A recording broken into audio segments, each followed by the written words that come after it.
Hey guys, I'm Val. If you want to catch me live, I stream on Twitch and sometimes TikTok. So every season I start out with Stormclaw. It's my favorite druid build to play so far. I want to emphasize this is the endgame version of the build. You do not need all these uniques to play this build. I have videos showcasing how the build does without certain uniques. You can easily get up tier 80 to 90 nightmare dungeons with the correct gear. The uniques are just here to enhance the build. In the random build, there will be a stat priority for all the gear. Put a lot of work into this. I hope you guys enjoy. There are a couple uniques that I use. The first one being the Great Staff of Crone. With how easy uniques are to get now, I would wait to play this build until you at least get this piece. The second unique is Paingorger's Gauntlets. Damaging enemies with the non-basic skill cast marks them for 3 seconds. When a basic skill first hits a marked enemy, the basic skill's damage is echoed to all marked enemies, dealing up to 200% increased damage. This unique's perfect for this build. Essentially, everything we do, our Poison, Hurricane, the damage from our Earthen Bulwark, our Ultimate Cataclysm, it all marks enemies around us in an area of effect, and it turns our basic attack into an AoE. The next unique I'm using is Andariel's Visage. Gives this build a Poison Nova, which allows this build to take advantage of the legendary node Heightened Malice. While there are 3 or more poison enemies nearby, you deal 45% increased damage. I usually don't involve this in the build, but I've been able to work it back into the build using this unique. Previously, you would have to use different abilities such as Poison Creeper or other uniques like Tempest Roar. And lastly is Arita's Inexorable Will. This is more of a quality of life unique because it is a melee bruiser build. Now when we cast our ultimate, we pull everything into us, make it easier to attack everything at once. And there is one more unique I want to add into this build, which is T-Bot's Will.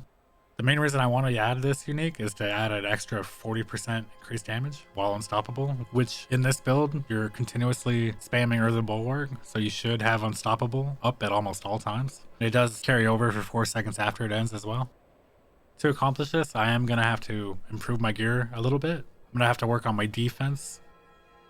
For our abilities, we're going to be using Blood Howl. It heals you for 20% of your maximum life. It increases your attack speed by 15%, and kills reduce the cooldown. It's basically a spammable heal, which buffs our attack speed. Next, we're going to be using Hurricane. This will deal damage to enemies around you, apply debuffs such as Paingorger's Gauntlets, Vulnerability. It also slows enemies by 25%, and the enemies deal 20% less damage. Next, I use Earthen Bulwark. Gives you a barrier for a percent of your life. It makes you unstoppable while active, and when it's destroyed, it deals AoE damage. For the ultimate, I'm using Cataclysm.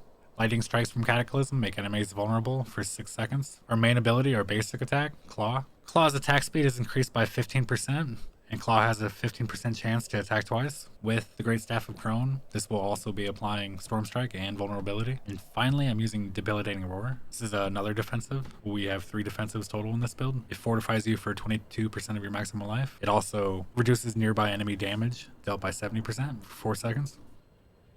For our aspects, the helm I'm using Andariel's Visage. On the chest, I'm using Symbiotic. When Nature's Fury key passive triggers a free skill, your non-ultimate cooldowns of the opposite type are reduced by 5 seconds. This allows the build to spam our abilities. For the gloves, Paingorgers. At the moment, on the legs, I'm using Might. Basic skills grant 20% damage reduction for 6 seconds. On the boots, I'm using Dark Owl. Debilitating Roar is now a werewolf skill. In addition, it will immobilize poison enemies for 4 seconds. The purpose of this aspect is more so that it keeps us in werewolf form, because in the rotation we're going to be using it after we use our ultimate and everything's pulled into us, and then we AoE taunt them and make them do less damage. We don't want to transform back into human form and end up taking more damage while doing this. Great Staff of Crone for our weapon. For the amulet, I'm using Rapid. The skill is focused around our basic attack, and this aspect can increase your attack speed up to 45%. For our rings, I'm using Paradise Inexorable Will. And for our next ring, I'm using Adaptability. We're not using the first part of the aspect. The second part is the part we care about. When cast at or above 50% maximum resource, basic skills deal up to 80% increased damage, and that's our main ability.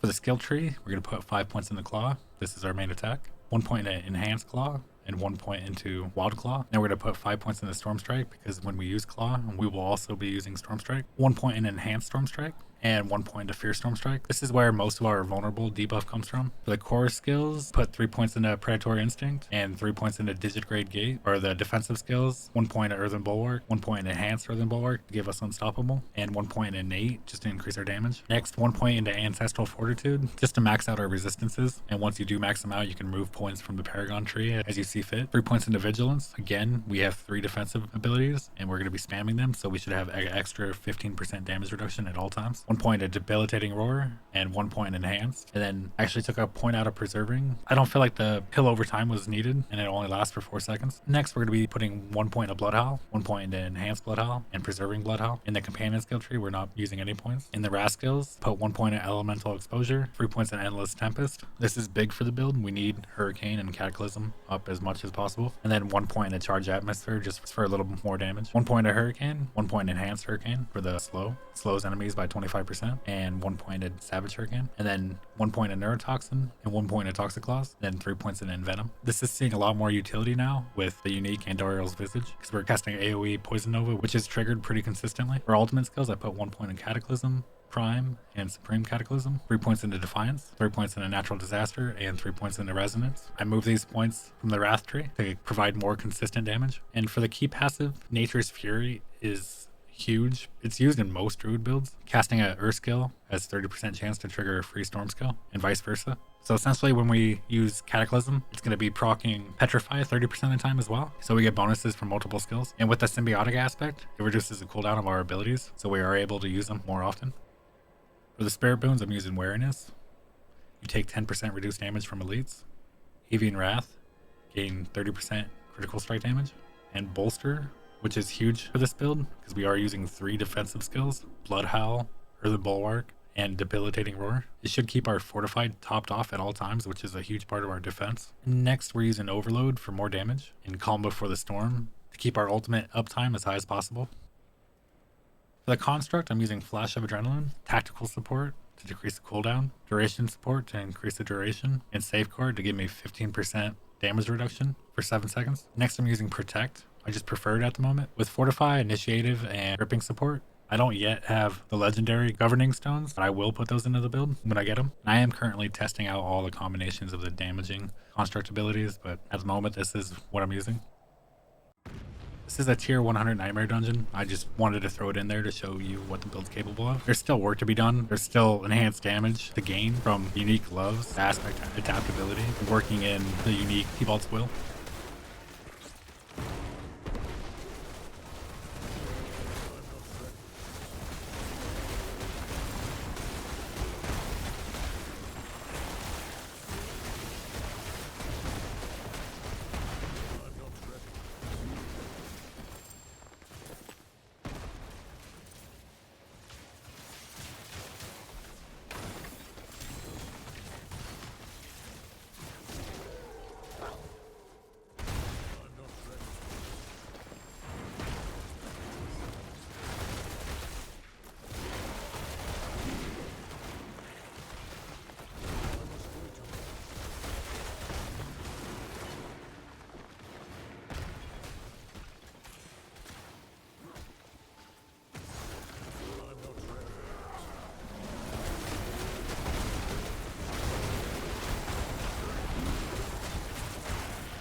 For the Paragon board, we're going to go to the right, take the damage. Our first glyph is going to be Outmatch. Get bonus resistance and damage from placing it here. The next board is going to be Inner Beast. We're going to go up and to the left, take the damage and the attack speed. Then the glyph is going to be Werewolf. We're going to grab the shape-shifting skill damage as well. And then we're going to get armor and life on the way to the next board, which is Thunderstruck. We are going to take the legendary node. Storm skills deal increased damage equal to 20% of your damage versus close and damage versus distant bonuses. Our glyph is going to be Fang and Claw. This also increases your damage to close enemies by 12%.